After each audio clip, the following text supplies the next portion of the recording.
There's a lot of pressure going on right now concerning the Omnibus. Knowing right now that the gas has just raised and has been raised at least 4 times in the last 3 months. And it's a real pressure for van drivers to make at least $300 a day. Knowing that we have to go through such hardship during the day. And after you don't make 300, you have to buy at least $300 in gas. It doesn't make any sense operating a minibus at this point in time. So what do you think needs to be done or should be done?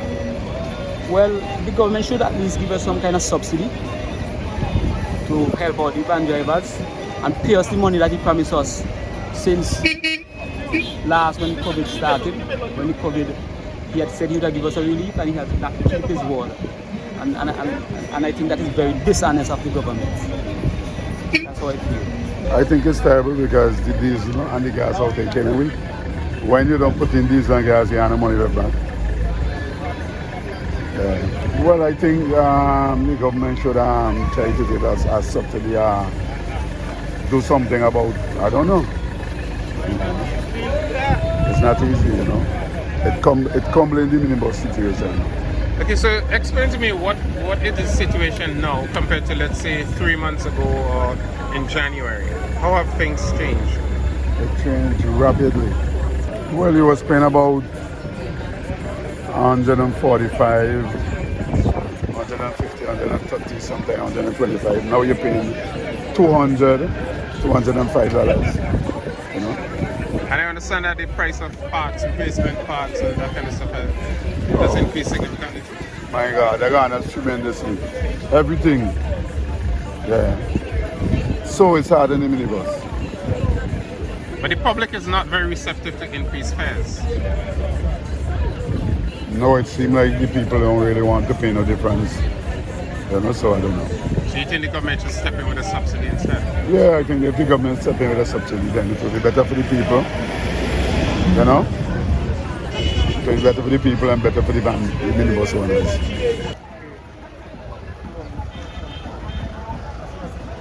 Hard, tough. All time them just raise gas and them not raise the minibus fee. And that they are killer right now with gas. Gas are killer bad. Well, service part normal. It's normal, you know, find see. The vehicle have gas like this, so service like every 5 months. So that's not really a problem right now. So what about things like air filters and brakes and dispatch tires? Well, tire kind of expensive, real expensive too. Yeah, and them tire when I'm make now these days, like them counterfeit. Yeah, because we just put on 4 brand new tire there, and the last 3 weeks now and them almost finished. So what do you think should be done?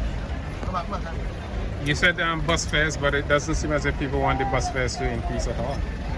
What other options do you think might be there?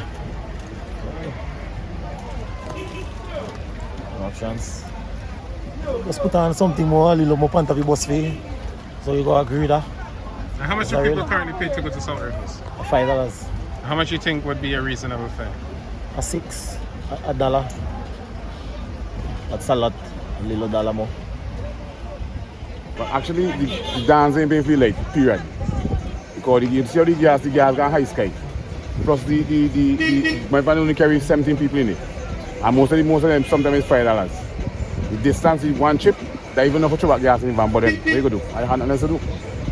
So you said most people pay $5. Well, yeah, automatically from town to Spring Village, Coastal is $5. Beyond there is $6. Sometimes people don't get $6.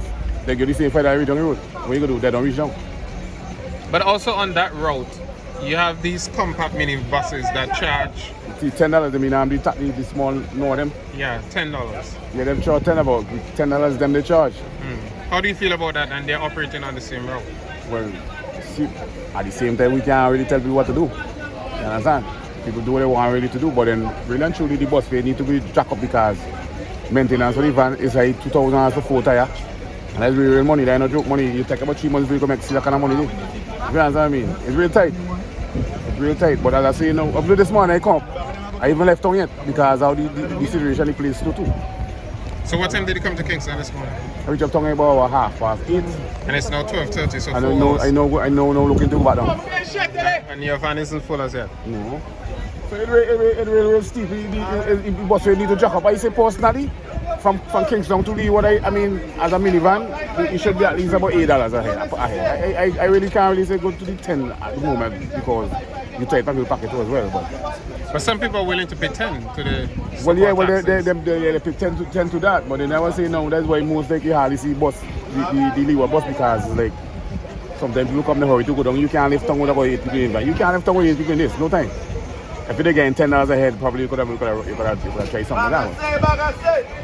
Really and truly, it's real tight. You know how I feel. It's really hard. It's crucial right now. Well, rough because right now people is not traveling that much, and the way fuel is right now, sometimes you have to pull off to save fuel and come back to work. Parts wise, service parts for the past 11 years to now, everything has tripled. Tires, even paying conductors the same way. Because these days nobody looking to say, alright, easy pressure, everybody wants something high. So you talk about tires. What are the current prices and what were they like before? Well, before you used to pay around 800 for 4 brand new tires, now you're paying 17. Conductor used to work back then for $25, $30, but now 70, 80, 60. And how many years ago was that they were working for 25 and 30? Around 11 years ago. Around 11 years ago. And what do you think needs to be done? Well, we need concessions on, well, parts, tire, and we need a raise in the bus fare. And what reaction have you been getting from passengers to this idea of raising bus fare? Some of them don't have a problem with it, but some feeling it hard because they themselves need raise with their salary. But at the end of the day, you need a raise to at least see ahead with. Alright, well, in terms of the gas prices, that is one of the main aspects, right? If you really do the maths, they have no omnibus in services that puts less than $150 gas per day, which is now averaging $200 a day, right? So basically vans right now are working for the gas station. Because if you are owner of a omnibus, right, and you paying $200 a day, and you have to pay $150 for your driver and your conductor, there is not much room for any profit, if you understand what I'm saying. So the gas price is a main factor that's affecting the buses right now. And not only that, especially in this leeward side of Tokyo, we have no help from the police force. They just come around to basically entrap and cash grab from van owners. Because it's not only until recently, this week, I started seeing a police in Tokyo. Normally, the police hide and then give tickets, which I find is totally wrong. Because if you're an officer, right, and you see somebody murdering someone, what your first thing we do is try to stop it. But the police don't try to stop it. They just wait until people do something and they hide, and then they come and give tickets for that, which I feel is very wrong. And this terminal with that long entrance creates a bottleneck for passengers. So once the officers is there, vans go there, vans reverse down. It's basically lawless, and if you follow the laws and stay in Tokyo, you will make no money, right? So gas price is one. The force needs to support the van drivers. In a week, van drivers in St. Vincent put over $1 million just in gas alone, right? So I think more respect and regard needs to be given towards van owners. Even on afternoon time, in the afternoon, no one comes in the terminal. Persons go out by Gibson or wherever. Do you know why that is so? Is it the security It's not safe in here after hours, personally, right? They have some vans on the other terminal. Probably they wrote to the traffic to have permission to park other ways, but they say no one for this side has road. But if you check out this side, it's pure new drivers, new conductors, nobody knows heads or tail of what's going on. Some of these guys don't even know the correct fares, right? So I don't think they should be waiting on, and this is one of the main areas they come to basically ticket drivers, especially. That even happened to me. I sat there 5:30 in the afternoon. No police was in the terminal all day. But 5:30 in the afternoon when no one is here is when the police is out on the road giving persons tickets, right? And I find that is all. The minibus operators are facing a lot of concern, along with both operational costs, inflation of fuel, and the feedback that you're getting from the public in terms of asking for increase in bus fare. For instance, right now, we don't see with the increase and the continued increase in fuel costs, the increase in service parts, both oil filters, all the necessary stuff in terms of your service in equipments for your bus.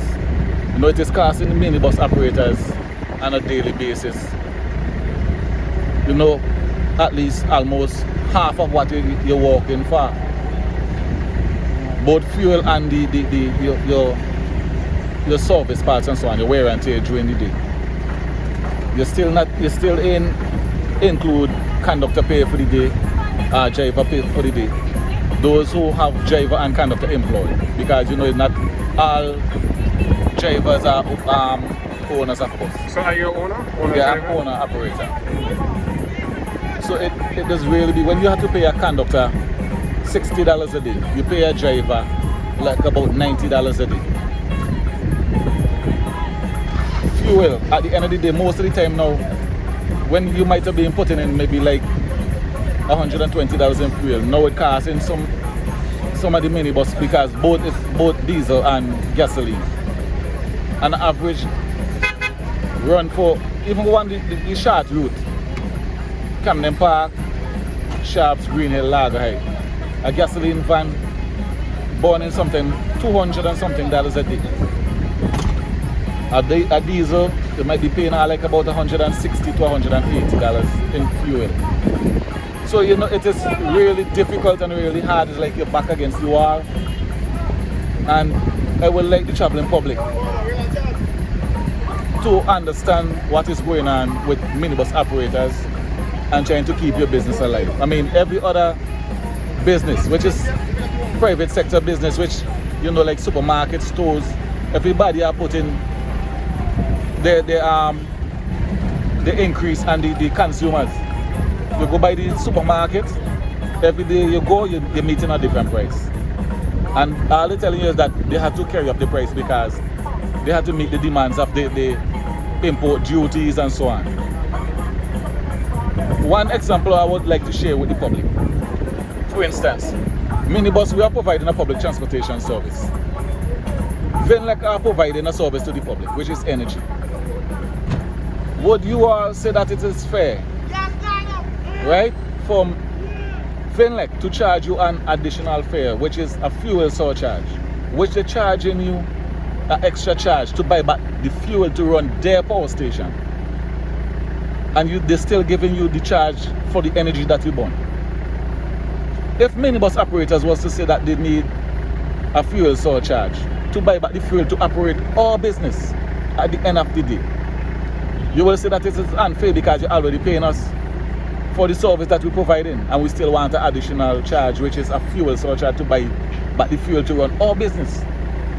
So just make a comparison between the minibus operators and Vinlec, and tell me if it is not fair, if it is not an honest thing to do by giving the minibus operators the increase that they deserve.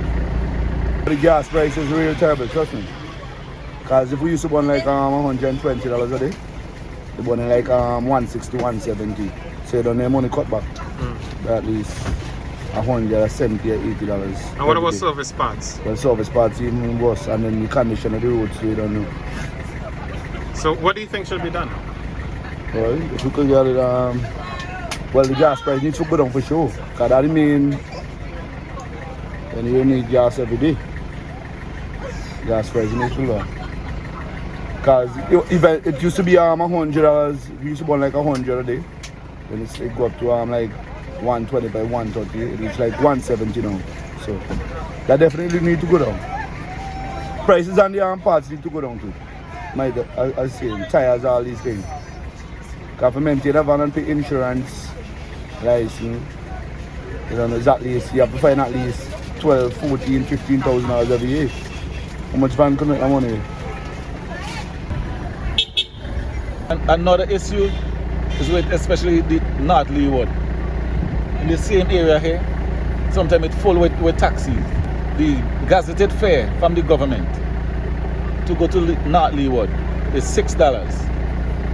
And the taxi are taking $10 from passengers, while the ordinary minivan is the $6 they could take. Because if they take more than the $6, they don't know they're going and be ticketed or fined summons or something to go to court for overcharging. So that $10 is an illegal fare? Yes, because it is, if you're coming in the bus terminal and you're operating as a minibus, you're supposed to be taking the regular fare. And I find all that too, I find it is really unfair because right now the North Leeward buses, they cannot even make it because they cannot, it comes like when old people say the dance can't pay for the lights. Sometimes I know some of the guys, they just make at least about 2 trips to the morning and they already have to put in over $100 and something back in fuel. So in the absence of an increase in fare, if the government is unwilling to grant that, what do you think the government should do? Well, we was asking for a number of years. You know, I mean, it could be beneficial to both minibus operators and to the traveling public. Because for the minibus business or the minibus operators business to strive, you have to get an increase. Otherwise, after a certain time, you will have to park up your bus. Right? And we was asking the government to give us something to help to cushion your operational costs. Give us some kind of duties, you know, some concession and something.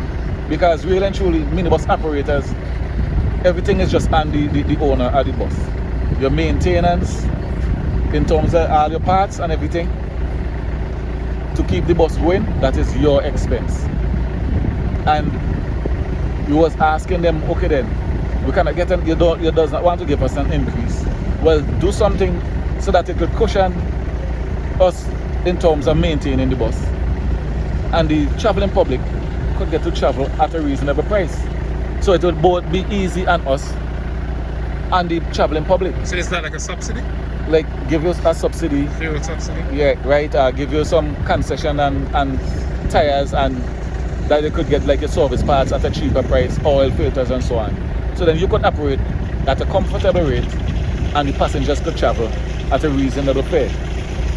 So if something like that ain't happen, the only thing minibus operators could do to continue the operation is to get an increase in fares so that you could continue to buy your fuel and buy your parts.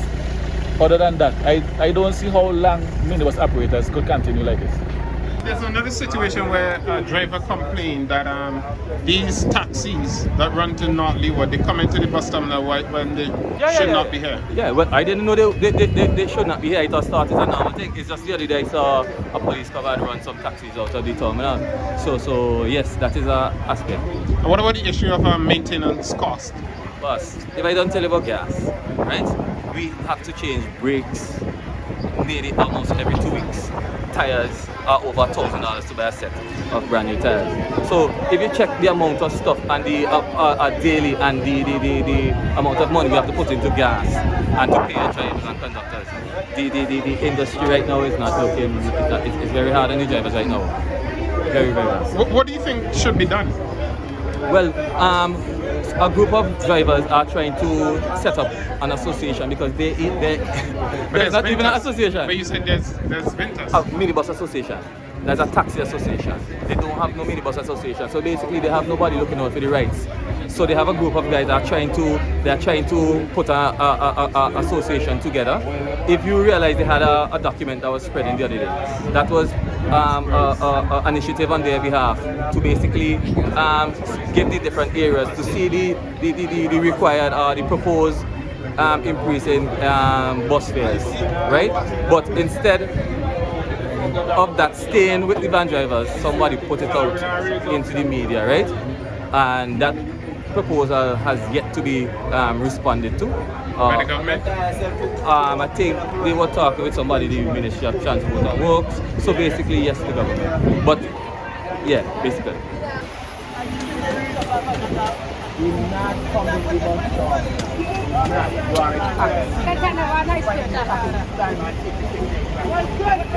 Okay, so this morning I spoke to a minibus operator who was complaining about these taxis coming into the bus terminal and police are not stopping them. But I came here today, there's a police officer who's warning this guy not to come into the bus terminal, telling him that he's a taxi and he shouldn't come into the bus terminal.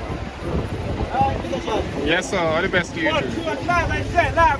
So the police officer was warning him and telling he's not supposed to come into the bus terminal. It seems that this is the same situation with this other bus.